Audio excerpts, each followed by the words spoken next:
You asked for it, so we're doing it. Today, we're ranking Final Fantasy Tactics monsters. My name is Tom, otherwise known as Titanium Legman, and welcome back to the channel.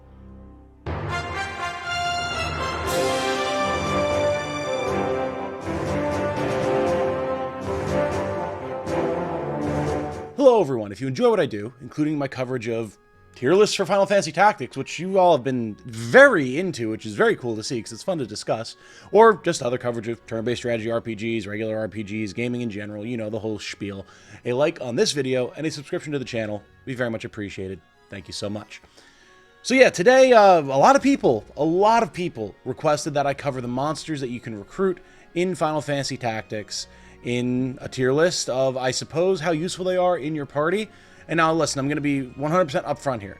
I'm not as familiar with all of the monsters and their permutations and all of the skills that they can get as I am with the jobs and the unique jobs and all that type of fun stuff in the rest of the game. That said, I do have a cheat list sheet over here. I've got the wiki open, so I can look at the different monsters. I need a little bit of a refresher. I do know a fair bit.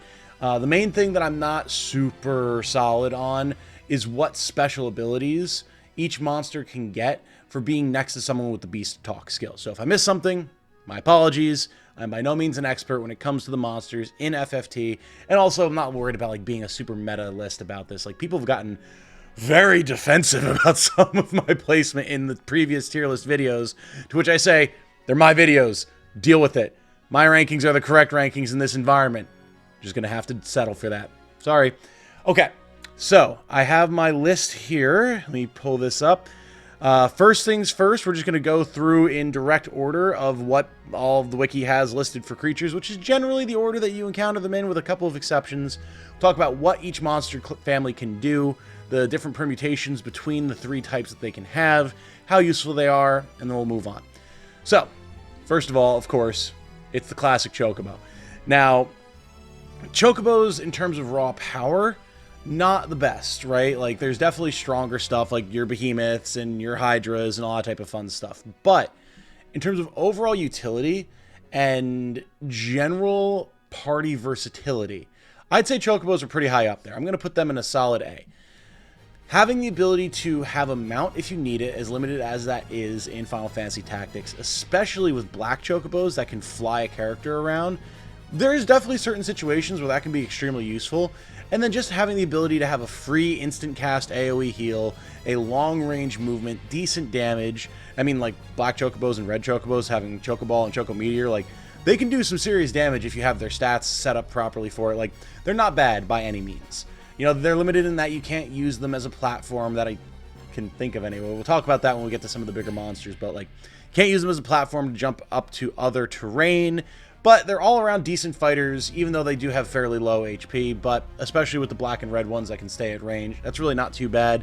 And Choco Cure is just awesome. Like, anyone who's had to fight a large group of Chocobos in Finath Creek, you know how nasty Chocobos can get, for sure. Like, it's nothing to sneeze at. Now, Goblins. This is one where I don't really know much about what they're actually capable of, but I will take a look in the wiki here. I mean, you've got a bunch of like random damage attacks. They're basically monks, where they want to do fisticuffs. And they'll do things like tackle and spin fist and like can kind of have variable damage. The rough thing for goblins is they're very height dependent. I guess because like they're goblins, they're short. I wonder if that was intentional. Get Matsuno on the line, find out. But anyway, like, if you have any sort of height disparity with a goblin, it could actually wind up having a little bit of a hard time hitting you. It's not like a rush or a spin fist or something like that for a squire or a monk, where you have an even greater height disparity that you have to deal with. Like, they can rush up a hill and hit you, but like, it's not gonna be a lot of damage. And like, if you have the height advantage beyond like, what is it, 2 squares, they can't really do anything. So the thing to pay attention to, though, is the gobbledygook, the green ones. They still don't really do that much for you. They all have counter. All monsters, of course, have innate counter. But there's really not a ton that they're going to be able to do. Like, they can blind you. Yeah, they have Eye Gouge, Goblin Punch, which is, I think, just kind of like random damage. And apparently they can actually get a life drain effect if you have someone with the Monster Talk skill next to them, which is kind of cool. But yeah, it's not great, man. It's not great. Like, if you're going to have a dedicated Beastmaster with a Beast Companion, with a monster companion to get different skills. Goblins ain't it. We're putting them in D tier. They're going to be the bottom of the barrel alongside something else we'll talk about here soon. Okay, next we have bombs. Classic Final Fantasy enemy. I love bombs. They just have one of the coolest designs. They're just so sick. They have variable usefulness, I would say, both as enemies and for the party. Like, you've got your classic self-destruct. That can be, like, no pun intended, a good bomb ability to deal a bunch of damage, put oil on things. The blue bombs, the grenades, they have, like, the little mini bombs ability that I can't quite remember the name of off the top of my head. I should have it here. Bomblet, yeah. That deals okay damage, but still, like, it's single target directly in front of them, like, eh. Then there's Spark, though. Spark is what the Exploders have, which does okay damage around itself and can be scary. Kind of think of it like you're using a samurai with one of their draw out skills that hits in like a 2 square area around them. It's not terrible, but again, bomb's really not great in terms of stats either. So kind of only real use is to run up. You do fire elemental stuff with them if you wanted to have like fire absorbing gear and like then get some healing based off of that, but that's kind of a very awkward setup to try and do just to be able to justify using a bomb. You can run them up, do some AoE damage, maybe some decent single target damage depending on what type you're using, and then have them explode. Not the best plan. Like, you could just probably pack something that isn't banking on just going in and detonating itself to try and deal damage, right? Like, I'd rather have other options. They're better than goblins, but not by much. I'm going to put them in C tier. Now, we have the cats, the panthers, Red Panther, Querl, and Vampire Cat. These ones are interesting. Not as useful as I would say maybe Chocobos can be, but they're not bad. I think I'm going to put them probably in B tier. Because, like, they do have some pretty nasty status effects, especially the Vampire Cat. The regular Red Panther and Querl, not so much, but the Vampire Cat actually has some fun stuff going on. So they've got their basic claw attack, they can poison things, which is fine, it's not terrible. Cat Scratch can actually deal a fair bit of damage, because it's got that like random damage formula going on, if I remember correctly. Which is not terrible. Yeah, damage equal to physical attack times a random number from 1 to 8. So that can hit pretty hard, especially if it's a cat that has like good brave or good physical stats. So not terrible at all. But what's nasty is when you get to Vampire Cat and they have Blaster, which affects Petrify and Stop.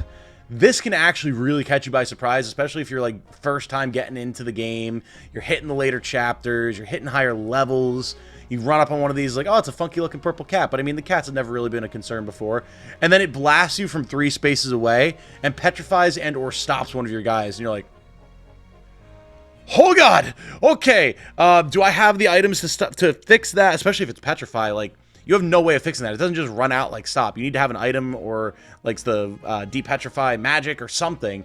So like that gets scary real quick, especially if there's more than one. That can be a problem for you. That can actually end a battle pretty quick. So I think that because the Vampire Cat, yeah, I think they get to sit in B tier. They also get the Vampire ability, Feast on the target's blood to restore HP and turn them into a vampire. If you're familiar with the Elmdor boss fight, it's basically that. Kind of niche, kind of funny, but I mean, it's a decent way to turn someone against their friends and just get essentially an extra party member, even if they're just kind of like a random berserker. So they're not bad. They're not bad. I don't think they have quite the level of versatility and utility as Chocobos do, but like, especially because Chocobos are pretty much good across the spectrum of all 3 of them.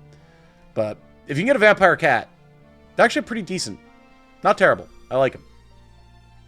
All right, moving on. Now we've got what is easily my most hated monster in the game. They're awesome, don't get me wrong, but my god, the number of battles I've lost to these things. The Mind Flayers. We've got the Pisco Daemon, the Squidraken, and then the Mind Flayer, which is the red one here. These guys are insane because of one ability, Mind Blast. Disrupt the psyche, destroying the rational mind. Effect, confuse, and berserk. The number of times I have had a cluster of my various different party members and soldiers. We start a map, and there's a Mind Flayer nearby. And he walks up, and from 3 range, in a plus-shaped formation, just immediately neutralizes a half of my party. Now they're all confused, and they're all berserk, and they're just running around, slapping each other, maybe if I'm lucky, slapping the enemy, and unfortunately, berserk doesn't run out, much like Petrify. You still have a chance, because your guys could run up and then just physically beat the Mind Flayer and all of its friends to death. But especially in later game maps where you have high-level monsters and potentially very dangerous, like later game monsters, not having the ability to use your skills or items or magic or healing or anything can very, very quickly lead to your downfall. Especially because, again, all monsters have counter.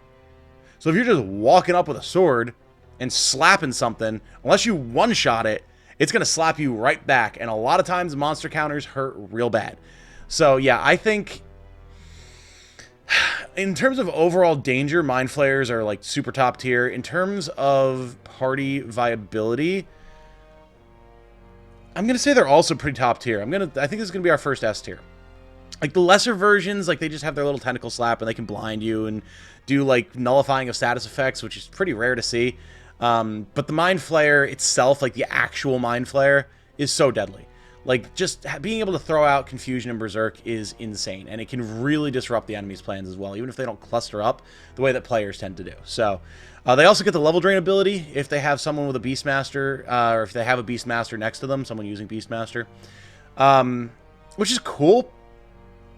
If you're trying to do some, like, de-leveling shenanigans to then, like, de-level someone in a class that has low growths so that they lose a minimum amount of stats and then re-level them in a job that has, like, the growths you want on them so that they just keep getting higher and higher stats. This will help with that, because I'm pretty sure you can target an ally with it. Pretty sure. But, that's very niche, not, like, combat viable, but the Mind Flay ability, Mind Blast, that's worth it on its own. All right, next up here, we have... we're getting into the Undead. Cool.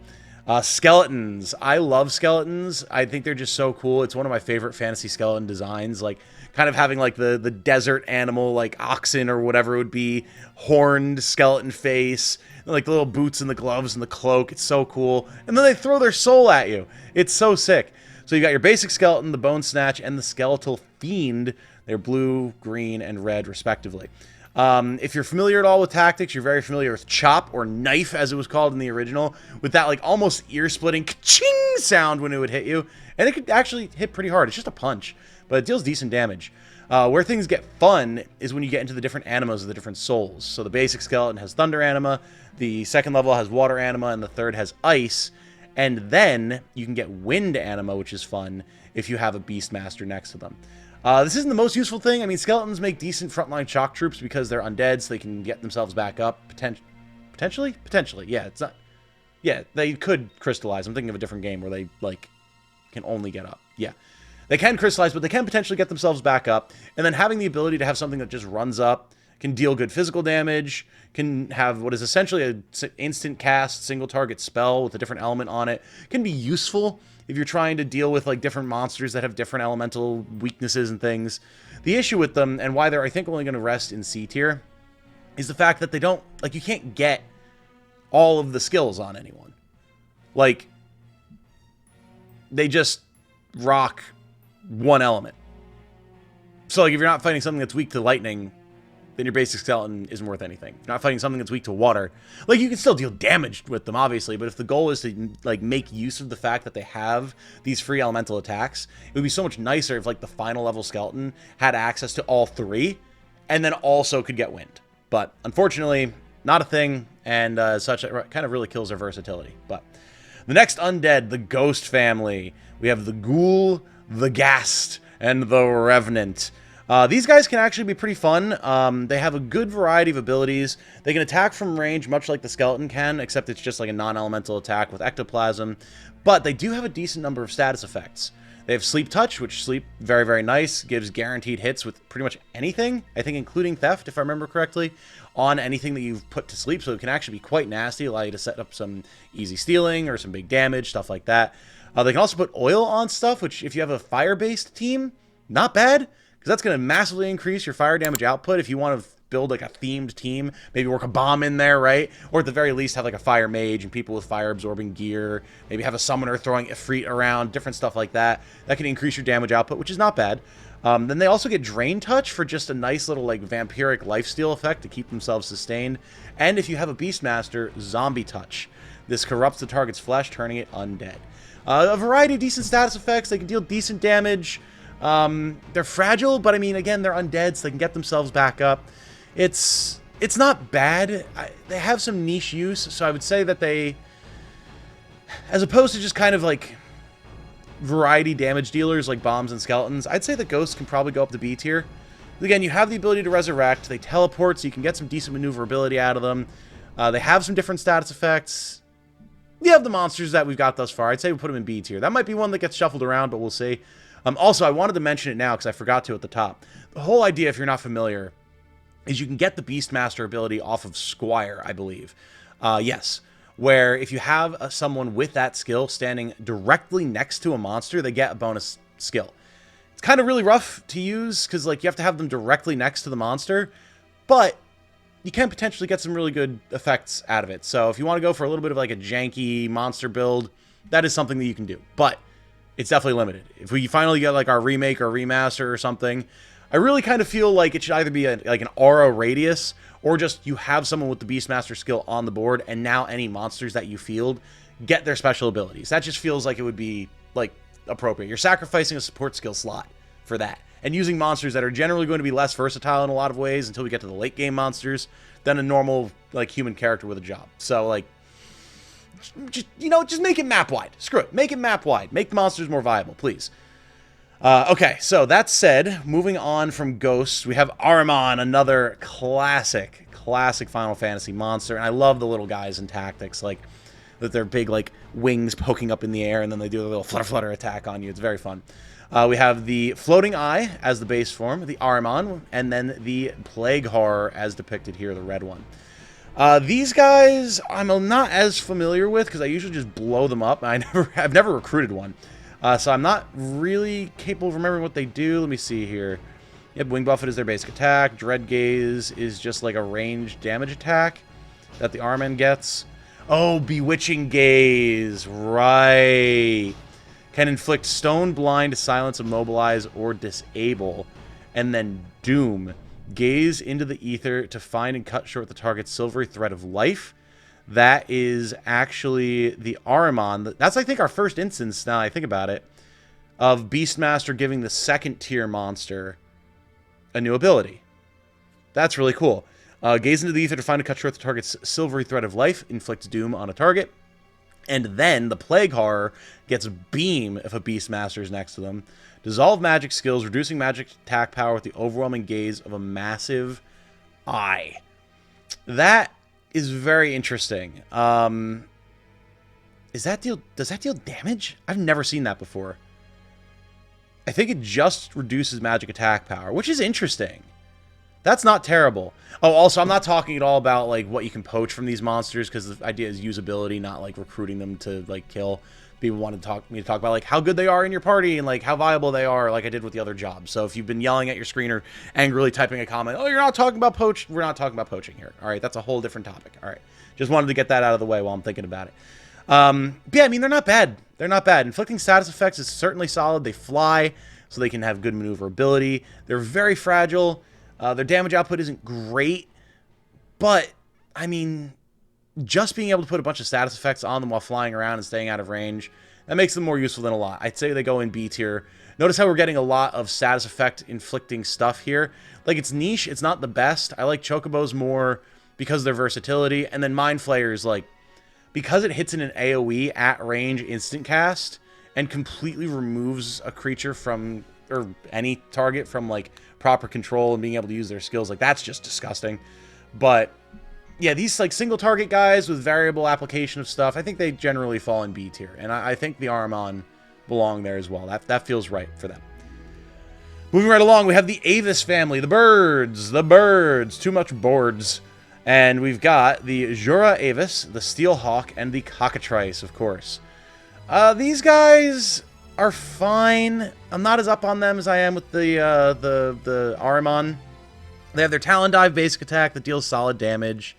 They can use Feather Bomb that does like an explosive ranged hit. It's basically just like Chocoball or whatever. Glitter Lust, receive Glittering Gill. I've never seen before. Like, that's apparently an ability of the second tier Avis that I guess you would literally only ever see if you were using it. I mean, if you need to farm money, cool, but like, it's pretty easy to just farm money in the Mandalia Plains, so like, eh. And then Beak. This is... okay, interesting. You can get this on the middle tier Avis if you have Beastmaster. It comes naturally on Cockatrice. Attack vital spots with a long beak, petrifying the target. This is your classic, right? You think of Cockatrice in Final Fantasy Tactics or other media in general, typically they're petrifying stuff, which again is nice. Being able to petrify something and take it permanently out of the fight unless it gets healed, that's not bad. It's not bad. What is the chance to hit on that? The success rate of all other abilities are as follows. Magic attack plus power. I mean, it could be good. It's going to be tough to buff their magic, but not terrible. And then they get Peck. Employ a special skill that reduces physical attack power. That's the other Beastmaster skill for the Cockatrice. Not bad, but again, we've got other things that can do this, really. Like, I'd rather just use a Vampire Cat, petrify something, or inflict stop on it, honestly. Because the Vampire Cat is going to be a better combatant as well. The birds are pretty frail. So... flying gives it some extra bonuses. I don't think it's in the same tier as these other status effect guys. We're going to put them in C. Okay, moving right along, we have pigs. All right, this is a fun one. So I know I said we're not talking about poaching. The main reason that you want pigs is because they poach into really good stuff, like really nice gear, including things like ribbons. Awesome, when you get to the tier 3 one. So we got pigs, swines, and wild boars. Their actual attacks are pretty terrible. Like, they have Reckless Charge, which is physical attack, like, times 2, or physical attack squared times bravery divided by 100. Really ain't great. Like, they've got low move range, they've got low stats. They're not good. They're not good. They can Squeak, use a Fierce Cry to summon KO'd units from the brink of death and restore their HP. So you can, like, get people back on their feet with them, which is fun, but they have to be directly next to them. And then you just have a pig screaming in your ear to drag you back from the brink of death, which is funny, but, like, just use a Phoenix down. Toot inflicts status effects with an eye-watering miasma. They literally fart. Puts confusion and sleep on things. Then Snort, mesmerize the target with a ferocious snort, which gives the effect of charm. And Bequeath Bacon, the ultimate act of porcine altruism. So, Bequeath Bacon, this is a fun one. I do know this one. It allows you to have a unit level up by sacrificing the pig. So it just gives, I think, 1 free level to the target you use it on, but it's the Beastmaster ability. So you need to breed the max level pig, because you can't find them in the wild. You have to breed the max level pig. Then have a Beastmaster. Go into battle with the pig and the Beastmaster and a character that you want to level up, and sacrifice this unit you spent all the time breeding that you could just be poaching for better gear to give someone a level, or even like a couple levels. It's not worth it. There's so many easier ways to level grind. Like, if you wanted to get someone to like a max level without getting a bunch of JP, but there's no reason for that. Like, typically people want JP before XP, not the other way around. So it just ain't great, man. It is not great. Like, it's funny. The pig is a really funny monster, but they're terrible. They're poaching only, D tier. Okay. Alright. Now, moving on to the monster-sized enemies. This is where things start to get interesting, with the Trents. This is one of the monsters I know the least about. The first rank is Dryad, the second is Trent, or Trient, and then the third is Elder Trent, or Trient. These are, like, kind of magical healer attacker things. They can attack in a small area with Leaf Rain. They can use Life Nymph to heal. They can use Guardian Nymph to give the life force of leaves to increase resistance to physical attacks, which gives Protect, which is actually kind of cool. And then there's Shell Nymph, which gives Shell, perhaps unsurprisingly. And then finally, Magic Nymph. Employ the life force of leaves to restore MP. So, like, the Treants are kind of like a support samurai, essentially. They're also our first large-sized monster. So what that means is if you have one of these monsters, like, next to a cliff, right? A character can actually jump on top of them to be able to then use them as a platform to then jump up to the top of the cliff. So, like, I think, what is it, like they count as 2 spaces high, if I remember correctly. So say your character has 3 jump, and there's a cliff that's 5 height next to them. You can walk one of these monsters up to it.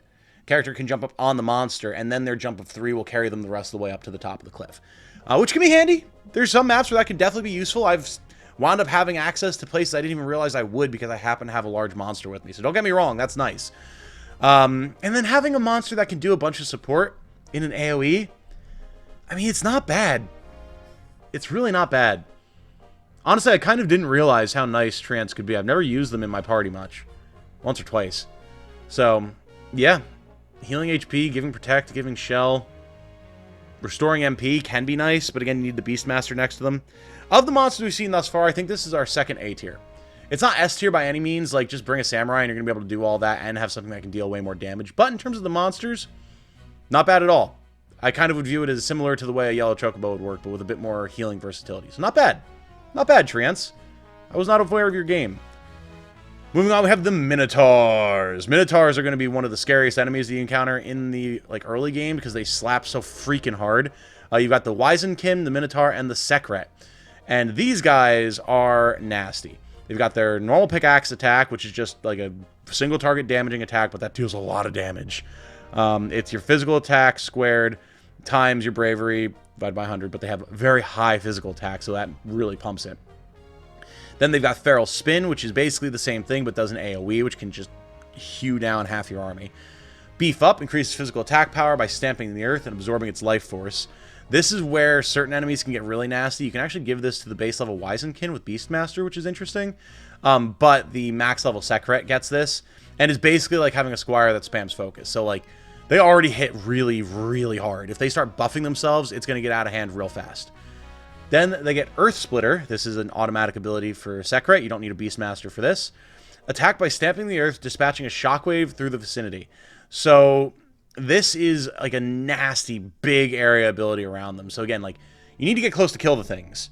But they got a ton of HP, so they're going to counterattack and hit you really hard. But then if you don't kill them fast enough, they're going to use Earth Splitter, potentially after having beefed up, which is just going to chunk your entire army. Like, it's so scary. These enemies are so scary. And then they can breathe fire, which I didn't realize. I'd never seen this. Expel a combustible liquid produced in the body and set it alight, attacking with a flaming breath. 2 range in 4 directions. Element fire. What the hell is this? That's terrifying. Oh my god. Yeah, I think for just raw damage output, like, they don't have anything in the way of real range, like Earth Splitter, technically. But, I mean, they're A tier, man. If you want a proper combat unit for a monster, Sekret's got your back, for sure. Now, of course, obviously, like a Chocobo and a Sekret, 2 very different combat roles, but the way they fulfill those roles and the capabilities that they bring to your party mean that they're both A tier for different reasons, obviously, before anyone gets their hair in a twist about it. So yeah, Minotaurs, brutal. Love them. Malboros, or Marlboros as they used to be called before the rebrand. Very classic enemy. These guys are also pretty nasty. These are all monstrous enemies, so you can use them all as platforms. They can water walk, they have counter. Their main thing is inflicting status effects. They can deal a decent amount of damage in melee as well, and they're very tanky, so you do have to watch that, especially with counters. They got their basic tentacle attack. They can get Lick, smear on viscous saliva to form an invisible magic reflecting wall. Isn't that just lovely? Gives Reflect, which is actually can be pretty nice. They have Goo, belch forth sticky secretions from deep within to gum up the target and prevent movement. It's been a long time since I read some of these ability descriptions. This is so gross. It puts Immobilize on things. It's only in melee, so it's not great, but I mean, immobilizing is pretty good. Then, here's the big one. Bad Breath. Beastmasters can give this to the basic Malboro. Oh, I didn't read all what they all are. Malboro, Ochu, and Great Malboro. You get the basic Malboro this if you have a Beastmaster, and then the Great Malboro has it. Belch forth putrid stench to inflict status ailments. Effect stone, blind, confuse, silence, oil, toad, poison, and sleep. And those can stack. And it hits in a big range, at range.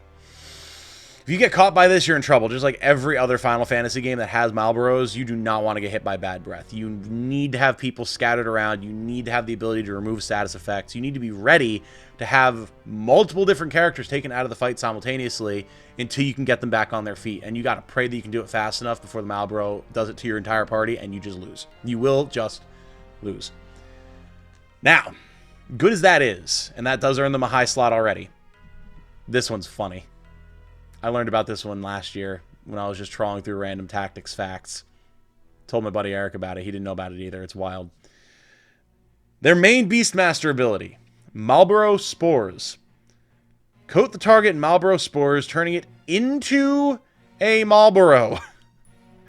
The effect is permanent even after battle and cannot be reverted by any means. This is literally never going to happen to you when you're fighting these enemies, because I don't think there's a single enemy in the game that has Beastmaster equipped, and if there is, I think Weegraph might at one point. But even if there is, they're never with a Great Malboro. So you never have to worry about this. But it's really funny because you could just turn your dudes into more Malboros for no reason. Or turn like a dangerous enemy on the board into a Malboro. I don't know what's affected by this. Like, I'm assuming bosses have guaranteed immunity to it, things like that. But like, just looking at a scary enemy mage, you'd be like, Malboro! Tentacle monster! Become evil! Like, it's only in melee range. Again, you have to have the Beastmaster next to them. It's not practical at all, but it's really funny. The main utility absolutely comes from Bad Breath, and because of Bad Breath, these guys are going to go up in S tier. Like, you just neutralize the entire enemy party with this. Like, if Mind Flayers are S tier, Malboros are absolutely S tier. But Malboro Spores is just so funny. Okay, we're down to the last three, and these are the real ass kickers. These are the guys that you want in your party if you're looking for raw damage output. Classic, Behemoth. Again, Final Fantasy Tactics. Not the first time we've seen Behemoths. They've been all over the place since the beginning of the series, and they're an absolute classic. You have regular Behemoths, Behemoth Kings, and Dark Behemoths. These guys are your single target damage champions.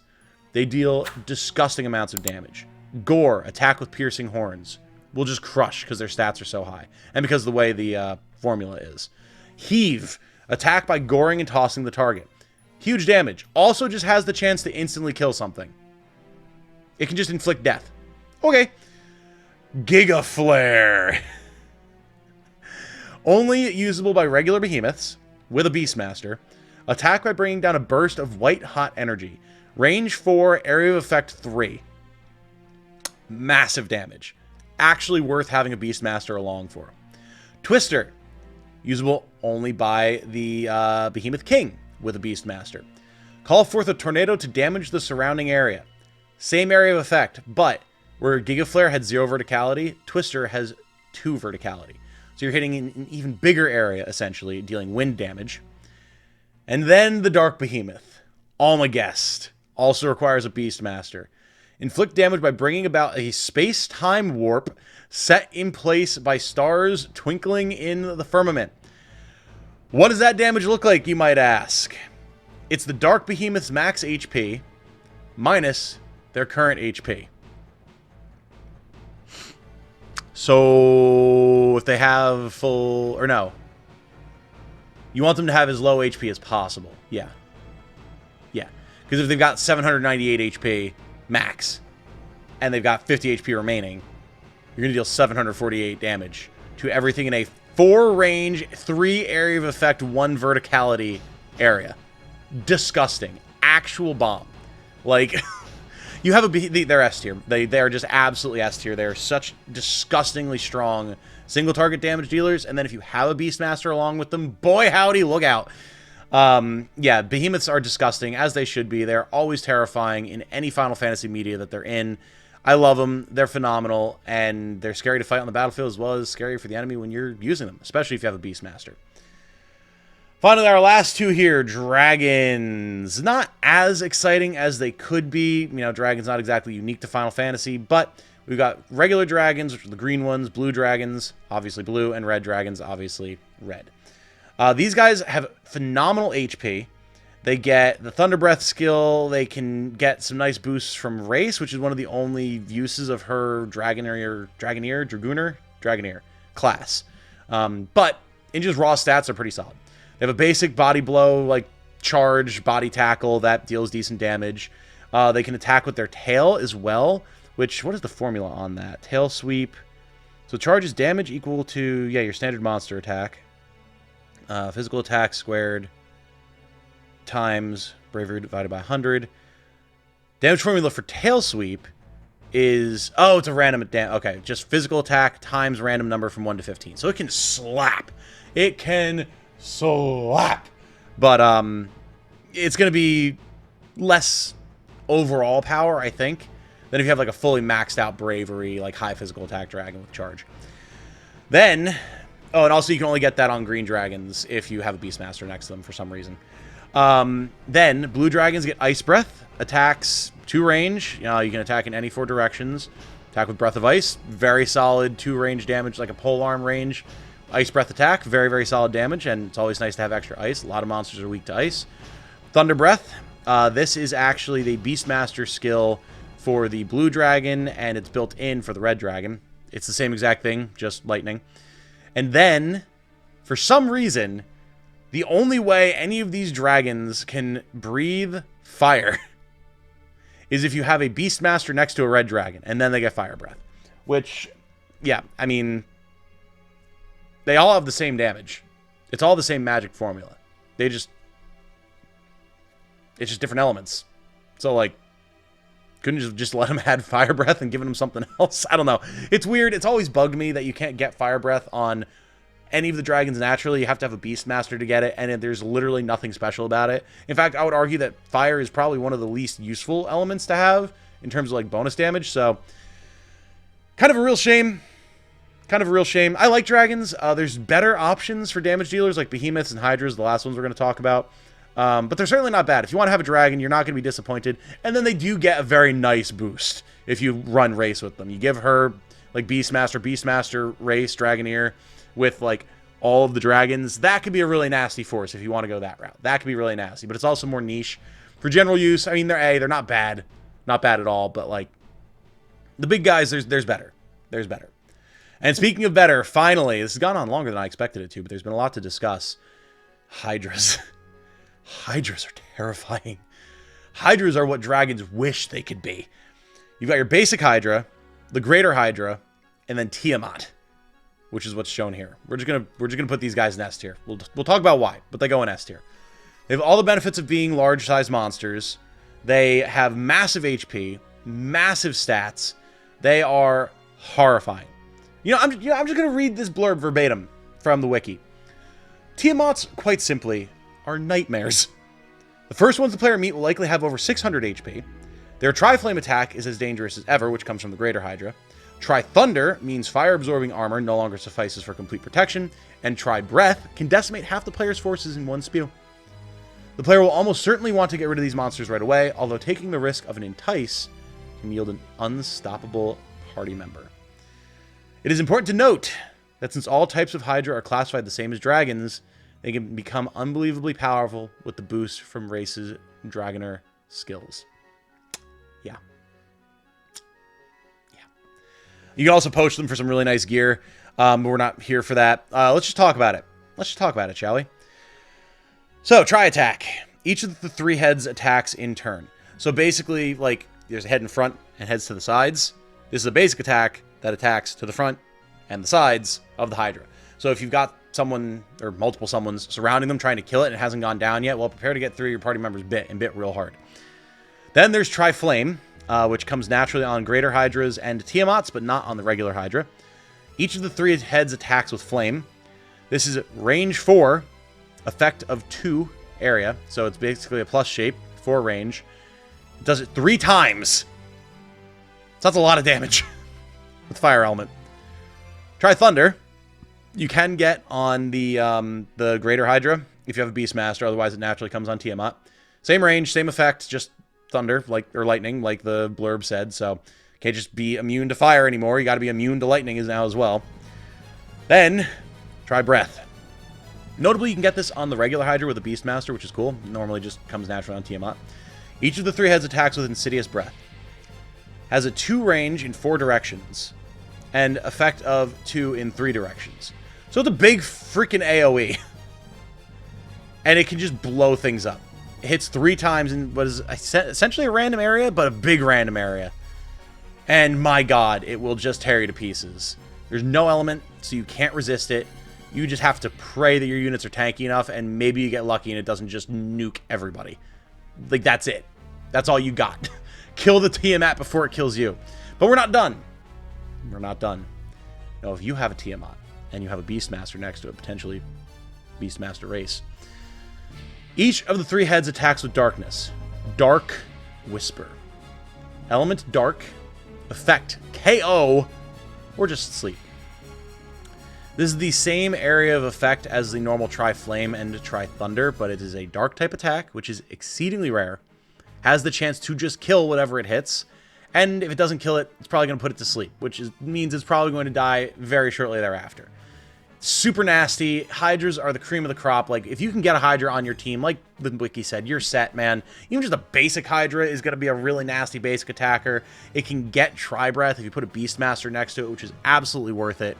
And then you're going to start breeding scarier monsters like Greater Hydras and Tiamats. So, like, it's late game. Don't get me wrong, you're not going to find one of these early. But if there's any monster that's worth recruiting for just raw killing potential, you're looking for Hydras, especially Tiamat. And that, my friends, that's the tier list. Do I want to make any changes to this? Seeing now Malboro, the Behemoth, and the Tiamat up in S tier, as scary as the Mind Flayers are, it's really just the Mind Flayer itself that's scary. I think we got to drop it down a tier. It's still phenomenal. It's still absolutely phenomenal, but it starts to lose a little bit of punch once you start getting things like Behemoths and Tiamats that can just blow stuff up. So, beyond that, I do think Chocobos are A tier. Very nice versatility. They can fit into a lot of teams. Oh, you know what? I just realized I never talked about what Beastmaster ability you can get with Chocobos. I completely forgot. My apologies. So, let's just double check that really quick.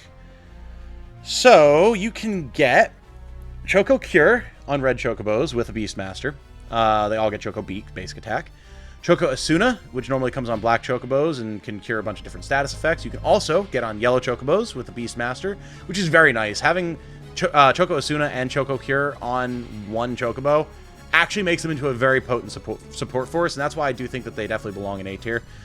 Choco Pellets is just their ranged attack, which is very solid. And then Choco Meteor, you can get on black Chocobos with the Beastmaster, comes on red Chocobos naturally. So, really the Choco Asuna on yellow Chocobos is the real game changer if you want a nice support unit. Like, I need to have the Beastmaster next to them, but not the end of the world, really. Like, it is achievable. So, like, I think they deserve their spot in A tier. All the other A tier monsters make sense. The B tier, some, like, slightly weaker, but can have some fair, deadly status effect infliction stuff. C is just kind of mediocre damage and status infliction, and then D is just bad. I feel pretty okay with that. Guys, let me know what you think about this tier list down in the comments. There's been a lot of great discussion on the generic jobs tier list and the unique jobs tier list. And again, a lot of people requested this one as well, so I wanted to put it together for y'all because honestly, it made for an interesting discussion. I've never put this much thought into any of the monsters in FFT, despite God knows however many runs I've put into that game and how many hours of my life. Like, so many runs of that game ever since 1997. But I don't tend to focus on the monsters much. I'll pick up, like, Behemoths, Hydras, things like that, Chocobos. That's usually the extent of what I do, unless I'm really trying to push it. So, yeah, let me know your thoughts down below. How would you change up these ratings? What do you think of my analysis of all of these creatures? Are there things that I'm missing? Am I underplaying or overplaying something? Let me know all of that in the comments down below. Be respectful to each other. Be respectful to me. And remember, my name has been Tom, otherwise known as Titanium Leg Man. If there's any other tier lists for Final Fantasy Tactics or any other game that you would like me to do, by all means, please let me know. They're quick and easy and fun. Gives me time to work on other bigger projects in between, so I definitely appreciate them. And if you appreciate them too, that's a win-win. With that said, though, I'm going to wrap this one up here. I hope you all have a good night. Stay safe and healthy out there. And remember, be good to each other, everyone. Bye now.